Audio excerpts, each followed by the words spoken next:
If you look around your life and see a graveyard of half-finished projects, a dusty guitar in the corner, a half-coded website, baking tools you swore you'd master, and a sudden, inexplicable urge to learn jujitsu, you probably carry a very specific kind of shame. Society has a name for you: dilettante.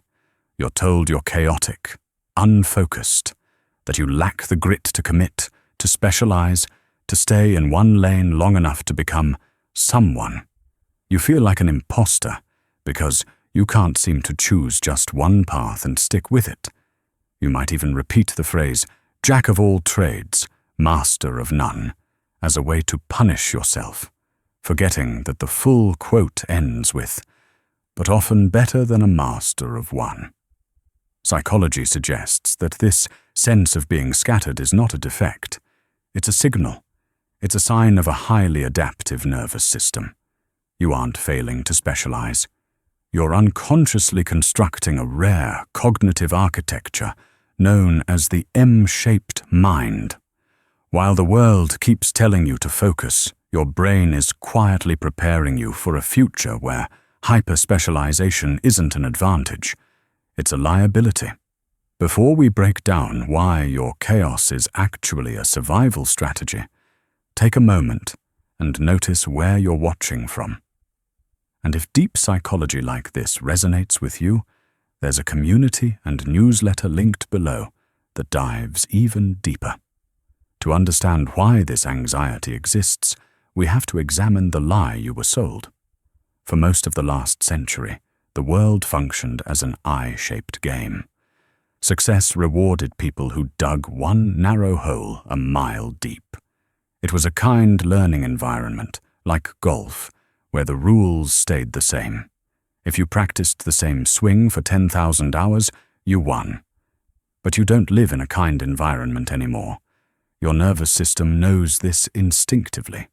The modern world is a wicked environment, one where the rules change constantly. In wicked environments, specialists are fragile. When industries shift, they become obsolete overnight. That's why you drift. One year you're obsessed with electrical wiring and HVAC systems. The next, you're immersed in yoga, heavy lifting, or DJing rave music. To an outsider, this looks like chaos. They might call you unfocused, inconsistent, or strange. But what you're actually doing is collecting data points from vastly different domains. This is where the magic begins. Psychology calls this process far transfer. Specialists rely on near transfer. They solve familiar problems using familiar tools, but you operate differently. You take insights from one completely unrelated field and apply them to another. Imagine a web developer who used to be a beekeeper and a farmer. On paper, these worlds have nothing in common.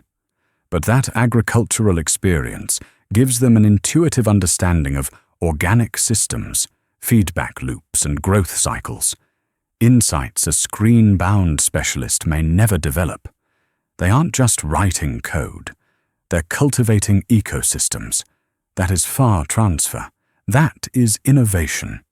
You feel like an imposter because you're not the best at any single thing. What you're missing is this. Your value isn't in depth alone. It's in synthesis. Realizing that your curiosity is a superpower can feel like a relief. But it doesn't immediately solve the heavier problem, the burnout, the anxiety, the feeling that you're falling behind in life. You watch people your age become senior vice presidents or lead engineers, while you feel like you're still standing at the starting line, switching paths again and again. This happens because you misunderstand the geometry of your own potential. You aren't T-shaped, broad knowledge with one deep specialty. You're M-shaped. An M-shaped person has multiple pillars of depth, all connected by a wide bridge of curiosity. But here's the trap. You cannot build all the pillars at once.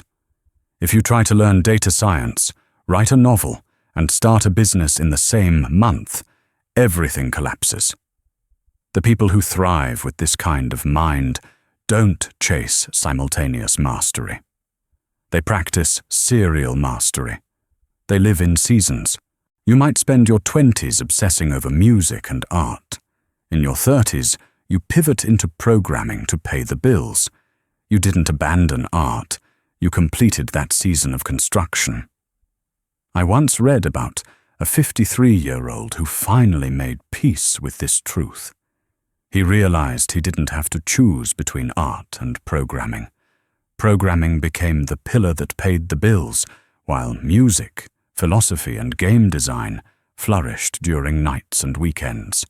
He turned down high-demand leadership roles to keep his work week at 30 hours.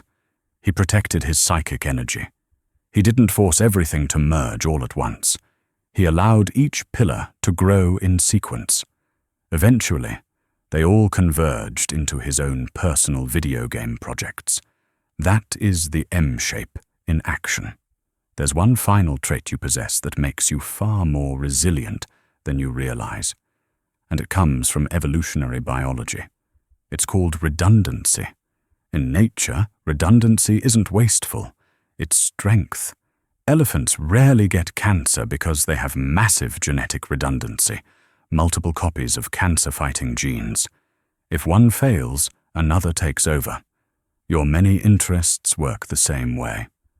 If you're only a specialist software engineer and AI replaces your role, fear takes over. But if you're a software engineer who can also do electrical wiring, repair HVAC motors, and teach English, you become adaptable, almost unbreakable. You weren't wasting time dabbling. You were practicing strategic adaptability. You were building a safety net of skills that ensures no matter how the economy shifts, how technology evolves, or how the job market changes, you always have a pivot ready. So stop apologizing for your graveyard of hobbies. Those weren't failures. They were semesters at a university you designed for yourself. You were never meant to be just one thing. You were built to be the bridge between worlds that others can't even see. If you're ready to embrace your M-shaped future, drop a heart in the comments.